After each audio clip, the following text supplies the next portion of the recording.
जय जगन्नाथ दर्शक बंधु आपण मानक बहुत बहुत स्वागत।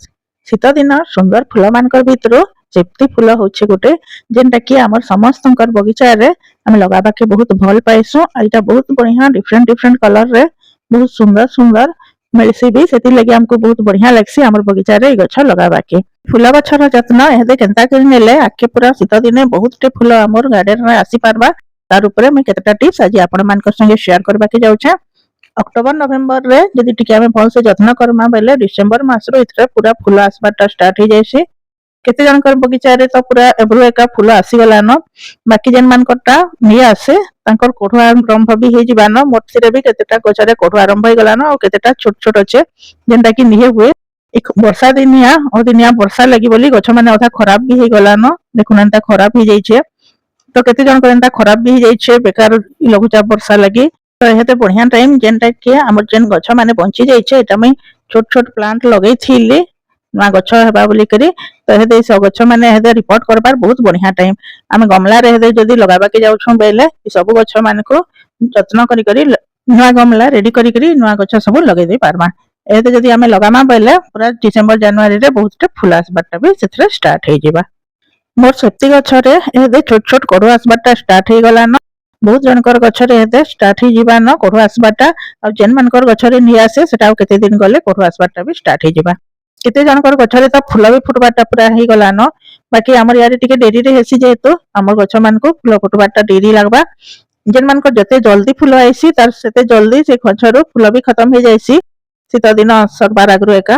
बाकी हमटा जेहेतु टिके डेरी रे फूल आसबा हमटा बहुत दिन तक फेब्रुआरी लास्ट तक भी फूल पूरा आसुथबा। जेन मानकर प्लांट रे कोठो नि आसबा से माने चाहिले हेते भी पिंचिंग करि पारबे आ पिंचिंग करले ऊपर टिप रु पिंचिंग कर देले गछटा पूरा घंच होई करी पड़ी पारसी। तो बहुत टे डाल जेहेतु आइसी बहुत टे फूल भी पछे आसी पारबा। बाकी जेन मानकर एंता छोट छोट कोठो आसबाटा स्टार्ट हो गलान से माने हेते पिंचिंग नहीं करबाटा भल। कोठो आसी गला परे पिंचिंग कले से जगह फिर नेक्स्ट टाइम कोठो आसबा के बहुत टाइम लागि जायसी। तो कोठो आसी जाइथिबा जेन डाल रे आमे केबे भी पिंचिंग नहीं करू। नेक्स्ट पे होचे कंपोस्ट। कंपोस्ट बहुत जरूरी है गछ मान लगी आ फ्लावरिंग प्लांट जेहेतु इतने बेसी टिके कंपोस्ट देवा के पड़सी। एटा होचे मोर माटी आउ जे कंपोस्ट मिक्स करी करी मैं रखीछे एते बहुत बढ़िया टाइम आम सब गछरे आमे कंपोस्ट देबार। जदि आमर पाखे माटी अच्छे तो आमे माटी मिक्स करी करी कंपोस्ट रे देबा। खाली कंपोस्ट देले भी चलबा बाकी माटी मिक्स करी करी देबा बेले गछटा स्ट्रांग हे करी रहबा बेले बहुत भल से बढ़ी पारबा और बेसी फूल भी आसी पारबा। गमला रे कंपोस्ट देला बेले सेथरे जदि किछि बेकार गछ गुछा उठी आइछे गमला रे आ तार पत्र माने जदि किछि खराब हो जाइछे तो आमे से सब जिंस के काढी देमा। बेकार गछ पत्र गमला रे रहला कि सेफ्टी गछर पाचला सुखा एंता पत्र माने रहला बेले पछे गछ के खराब करबा। जेते बेले कंपोस्ट देमा गमला रे ई बेकार जिंस माने सब काढी करी हमर गमला के पूरा सफा करी करी रखमा। गमला जते सफा हे करे हेबा गछ ठीक से स्ट्रांग हे के सेतकी भल से बढ़ी पार आ पछे पूरा बहुत टे फूल से गछ रे आसी पारबा। गछ स्ट्रांग हे करे बढ़ले जाई करी सेथरे बहुत बढ़िया स्ट्रांग डाळ माने आसबा आ सेथरे पर बहुत बढ़िया से फूल आसी पारबा। हमर गछ रे जते नुआ नुआ पिक बाहरबा गछ सेते बेसी बढ़िया से स्ट्रांग हे करी बढ़ी पारबा। ई छोट छोट पिक माने एका गछ रे फिर नुआ डाळ बाहर करी करी इथरे पर नुआ करी फूल आसी पारबा। देखो केते टे पूरा डाळ रे पिक माने ही जाइछे। तो ई सब पिक मान को टिके बढ़भाव लगे हेले हमको कंपोस्ट ही देबा के पड़बा। कंपोस्ट देला परे छोट छोट पिक माने बहुत बड़ बड़ डाळ हे पारबे आर बहुत डाळ हेला परे सेतरे पर नुआ कढ़ू आसबा और फूल फुटबा। नेक्स्ट फिर देखुन ए गछरु केनता चेर दिसी जाउछे एंता गछर मूलरु जदि चेर दिसी गला पहिले जे गछ धीरे धीरे करी खराब हेबाटा स्टार्ट हो जायसी आउ जे सेटा हल्का हे जिबा। गछरे जते बेले कढ़ू फूल आसबा गछ स्ट्रांग हे के रहि नै पारे आर गछटा पूरा लई करी पड़ी जिबा तो ठीक से सेथरे फूल आसी नहीं पारे। तो ये चेर मान को आमे सब बेले ढापी करी रखबा के चाहेमा। एति लगी खत संगे जदि आमे माटी देमा बेले माटी रे चेरटा लुकी करी रहबा आ गछर मूलटा स्ट्रांग हे करी रहि पारबा। गछर मूल स्ट्रांग हे करी रहले जाई करी गछ पूरा स्ट्रांग हेबा आ जते बेले सेथरे फूल आसबा बहुत बढ़िया से स्ट्रांग हे करी फूल आसबा आ गछ भल से बढ़ी पारबा। गछ जते बेले झंकालिया हो जाइसी अदिनिया वर्षा हो कि पवन हो गछटा पड़ी जिबार चांस दिसी।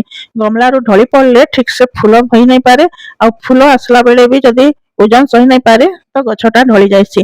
तो गछ हमर नाइन ढलबार लागि आमे इताके गुटी गुटे सपोर्ट देई करी बांधी करी रखमा बेले गछ बढ़िया से स्ट्रांग हे करी रहबा आ ढली भी नहीं पारे। तो मुई गुटे एंता बाउंस बाड़ी रे इताके बांधी करी रखी देमे। तो गोटे गमला रे गोटे बाउंस बाड़ी देकरी सब गछ के जदि आमे बांधी देमा बेले भी से बाउंस बाड़ी रो सपोर्ट रे गछटा पूरा स्ट्रांग हेकरी रहबा आ जते दुका धुंदी पवन की अदिनिया वर्षा हो गछ ढळे नै आ बहुत भल से रही पारबा। गछरे जते फूल आसले भी गछ पूरा ढଳି नै जाए तार ओजन सही पारबा बाउंस बाड़ी रो स्ट्रांग हेकरी रहबा बेले। देखन पूरा मुई मोर सब गमला रे गुटे गुटे बाउंस बाड़ी देकरी सब गछ के एंता बांधी करी रखी देली न इतरे जते फूल आसले भी गछ आ नै ढळे आरी बाउंस बाड़ी रो लगी एका बहुत बढ़िया से स्ट्रांग रे रही पारबा। आ गछ स्ट्रांग हेकरी रहिले जायकरी जते फूल आसले भी गछ नै ढळे आ सुंदर दिसबा।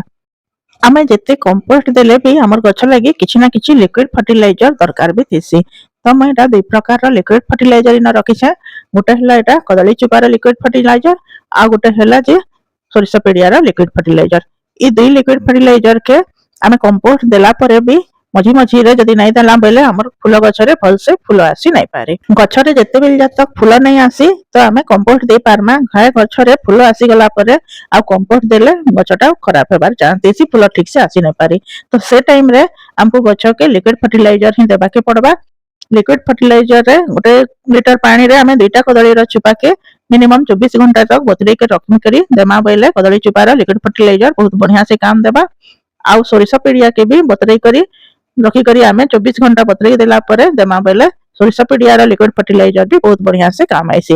सोरिष पेडियार लिक्विड फर्टिलाइजर टा केबे भी डायरेक्ट नै दो सेटा के पानी जते आमे देखो मोटा पूरा केते पानिया हिकरी अछि एंता पानिया हिस करी देमा बहल करी करी केबे भी सोरिष पेडियार लिक्विड फर्टिलाइजर नै दो। ए सेफ्टी गछटा गोटे जेहेतु फ्लावरिंग प्लांट एता के जते फर्टिलाइजर नै देले भल से फूल केबे भी आसी नै पारी। खाली कंपोस्ट घाय दे देला परे हमर गछरे फूल आसबा बेले केबे भी ठीक नै होय सेटा।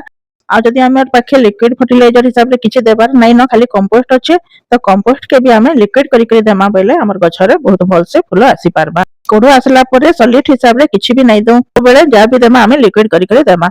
आ से लिक्विड मान को माटी ऊपर ही देमा। गछरे कि गछर फूल रे पानी पड़ला बेले गछ खराब हेबार चांस दिसी बेसी करी कोडो आ फूल ऊपर किछि भी पानी अंश देबाटा ठीक नुए से आमे जते बेले भी जहा फर्टिलाइजर देमा ताके माटी ऊपर ही देमा बेले हमर गछटा बहुत बढ़िया से बढ़ी पारबा आ सेतरे फूल आसी पारबा। कदली चुपा आ सोरिष पेडिया रे नाइट्रोजन और पोटास रो मात्रा बहुत थिसी जेनटा कि हमर फूल गछरे फूल आसबारे बहुत सहायता करसी आ गछरे बहुत स्ट्रांग करी के रखी पारसी। सेति लगी दुई प्रकार रो लिक्विड फर्टिलाइजर हमर सब प्रकार फूल गछरे देले बहुत बढ़िया से फूल होई पारसी। मैं भाबु छे टिप्स सब आपण मानकर हेल्प रे आसबा आपण माने भी ए शीत दिन या सेफ्टी गछरे एंता हिसाब रे ध्यान रखो आ बहुत टे फूल ए शीत दिन पाई पारो। वीडियो टा लास्ट तक देखिथिबारु बहुत बहुत धन्यवाद। मां समली आपण समस्त को सब बेले खुशी रे रखिथन। जय मां समली।